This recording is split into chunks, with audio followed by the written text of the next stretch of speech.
Lascia soddisfatto il suo scranno il presidente uscente del Consiglio regionale Clodovaldo Ruffato. Sono molto contento, rivela, di come sono andate queste elezioni. Il Veneto è andato a votare al di là di ogni pessimismo, il che dimostra la maturità dei veneti, nonostante una campagna elettorale sottotono, ma vuol dire che gli elettori del Veneto avevano già le idee chiare per conto loro. Nonostante le catastrofiche previsioni della vigilia, osserva Ruffato, i veneti hanno dimostrato la consueta responsabilità e si sono comportati come sempre. Se guardiamo bene anche il risultato è lo stesso di 5 anni fa, perché se mettiamo assieme il risultato di Zaia con quello di Tosi, che la collocazione è la stessa, arriva a quel 60% di 5 anni fa, sicché conferma che l'elettore veneto è moderato, tradizionalista, legato alle proprie tradizioni e alla propria terra. Le novità comunque nel nuovo consiglio non mancano. C'è una abbondante rappresentanza femminile, ci sono delle quote rosa questa volta, come c'è stato un grandissimo rinnovamento dei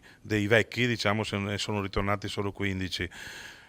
Una riflessione è questa, che non servono le leggi perché ci sia il rinnovamento, non servono i blocchi e tantomeno servono il voto di genere per portare le donne in consiglio. Se ci sono delle persone valide, vengono votate. Sono orgoglioso di alcune cose che lasciamo a chi prenderà il nostro posto, conclude il presidente uscente. Abbiamo aperto il palazzo ai cittadini e tagliato radicalmente i costi della politica. Credo che in 5 anni passati li abbiamo fatti, riducendo il bilancio del Consiglio di oltre il 20%, e questo è un dato di fatto ed è da considerare come positivo.